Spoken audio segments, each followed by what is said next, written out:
Alright, the Kansas weekend review. Let's go ahead and jump right into it. So, let's start off Xfinity race. Xfinity, well, it was pretty okay, but that ending was complete trash. Like, this race was shaping up to be a battle between Bell, Custer, and maybe Reddick. And then Garrett Smithley, a lab car, had to get in the way and cause a wreck. Thank God Christopher Bell has a gazillion chase points, or he would have been in the fucking hole already. Like, seriously, I said it at Bristol, I say it again. Lab cars, if the leaders are catching up to you, get the hell out of the way. I don't fucking care what you're racing for, if you want pride or not. Get the hell out of the way.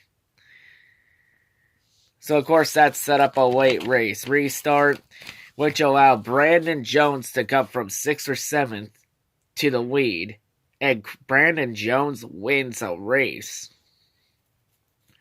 Oh, fucking God, Doomsday came early this year. Yeah, you know Xfinity went way down the shitter when the fucking worst driver in the series wins a race. Thank God Danica Patrick never won a race. Fuck me. And this comes a week after Kamikaze released.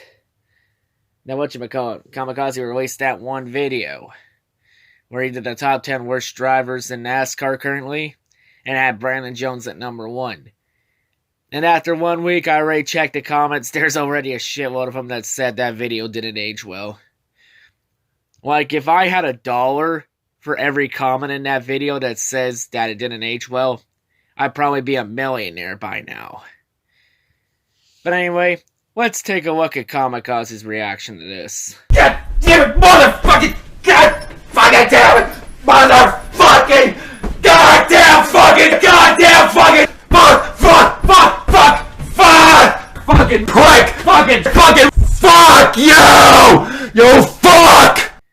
Let him be, folks. Let him be.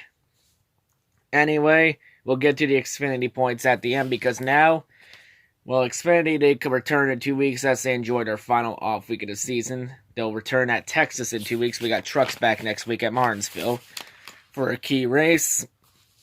So anyway, let's move on to a cup race because we got an elimination race in progress, where we have 10 drivers battling for 6 spots.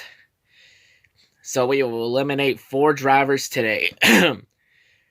Of course, everybody's pretty safe. It's gonna, like, for the bottom 4, it's gonna take major miracles of disaster for anyone in the bottom 4 to get into the next round. So right off the start, the green flag, Denny Hamlin had already locked himself in since he just had to start the car and he was in. So Denny Hamlin moves on to the round of 8. So yeah, after stage 1, Martin Truex and Kyle Busch would get enough points and both of them would lock themselves into the second round. So now that leaves 3 spots left. After stage 2, Kevin Harvick would do enough to get enough points to get in. So Harvick moves on into the round of 8. So he locks himself in. Throughout this race, Alex Bowman will run between mid-pack with bottom half of the top 10, top 15. He would end up finishing 11th in this race. That would not be good enough. So as a result, Alex Bowman has been eliminated. I mean, I think Bowman exceeded all expectations. Like, he just didn't look the same after that Chicago win. Like, he was strong at the start of the year when he had all those consecutive second-place finishes. Like, but ever since he won at Chicago, and he took a massive step back. Like, Bowman mainly got in the second round because of Ryan Newman choking on his own shit. But hey, Bowman is respectable in his own right. Like, Bowman actually took steps this year, like winning a race, something Danica Patrick never did. Yep, I'm still going there. So yeah, Bowman, be proud of your season. It's honestly a positive step in the rebuild.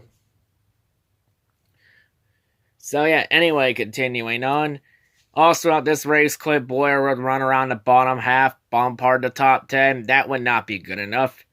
So Clint Bowyer has been eliminated.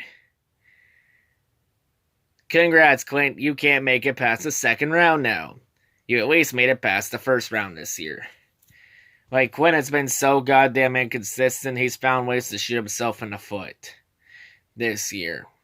Like, if he didn't shoot himself in the foot, he probably would have won a race or two this year. But honestly, I think it's time for Clint Boyer to get out of the 14 car. Like, Clint's overstayed his welcome. He's underachieved massively in that car. It's time to bring Cole Custer to Cup. You extended Clint for one more season. You extended Clint for one more fucking season. Tony, Custer is not going to stay in Xfinity forever. Keep this up and Custer's going to go to a different team. God damn it. I swear, I think Stewart-Haas is now starting to turn into a goddamn boys club. God damn it. But anyway, continuing on. Throughout this race, Logano, he had some problems early, but he was able to battle back to 17th. Logano would do just enough to advance to the round of 8. So now that leaves one spot between the last three, Keselowski, Elliott, and Byron. So, William Byron, he was able to come out and finish in the top 5, but that would not be good enough because of the hole he was in. He did not make up enough points. So, as a result, William Byron has been eliminated. Honestly, this was just a learning year for Byron to figure the system out. And he really did a good job in his first chase appearance. Like, you gotta give it to him. He actually did a really good job. You know, he just ended up in a hole early after, Talladega. Just couldn't dig out of it. So yeah, Byron, he was just learning this system. I honestly think Byron's going to be a lot better if he returns to chase next year. So yeah, Byron, take this in stride and learn better from next season. So that leaves 2 drivers to battle for the last spot, Keselowski and Chase Elliott. So Keselowski ran into some problems early in the race. Keselowski was able to battle back to finish 19th. But Chase Elliott ran top 5, top 10, battled for the win all day. Chase Elliott would end up finishing 2nd. Meanwhile, there was still a race to be won that went in double overtime. Denny Hamlin would go on to win Kansas in double OT, as Hamlin, even though he was already locked in mathematically, Hamlin still needs to get more of those chase points. But Chase Elliott was able to garner enough stage points throughout the race and that second place finish. And Chase Elliott will get the 8th and final spot into the round of 8. And with that, Brad Keselowski has been eliminated. Like NASCAR, wasn't the whole point of this chase grid and the stage racing was to prevent being eliminated off one bad finish? And yet it happened again. So NASCAR, since Keselowski once again gets the honor of being the bullshit elimination in the chase, can we please get rid of the chase grid and go back to the 2004 format? Or get rid of the chase entirely? Like, if we have to keep the chase, can we go back to the 2004 format, please? Like, this format has been too fucking inconsistent. And it's not like I had big expectations. Shut up, phone. Not like I had big expectations in the chase for kids. Let's go away. That's right. I picked him to win the championship this year.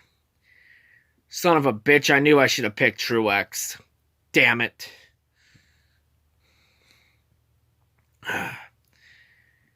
But yeah, as I was saying, this chase grid has been inconsistent as all hell. It never has been a legit way to crown a champion. It never will be a legit way to crown a champion. Like, the only legit champion this chase grid is crowned was 2017 Martin Truex, where Truex was going to win the title with or without the chase regardless. So yeah, that was the only time this chase grid legit crowned a legit champion.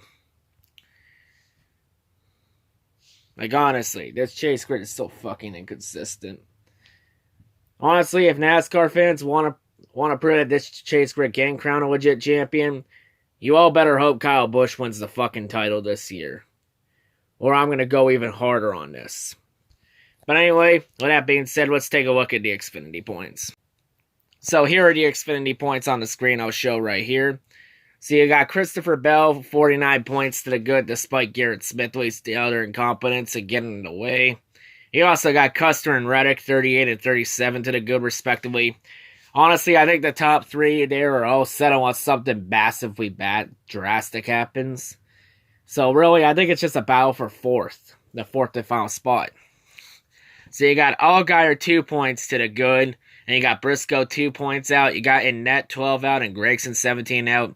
And Austin Cindric is stuck in a 30-point hole early because of Smithley. So yeah, Cindric's going to have to do some something big to get back into the hunt. But yeah, right now at the moment, it's looking like it's between Allgaier and Briscoe, with maybe Innette and Gregson having an outside shot. But Innette and Gregson are going to have to do something at Texas in 2 weeks. But yeah, those are the Xfinity points. But yeah, that's all I got to say for this review. Hope everyone's a great day, and yeah, peace out.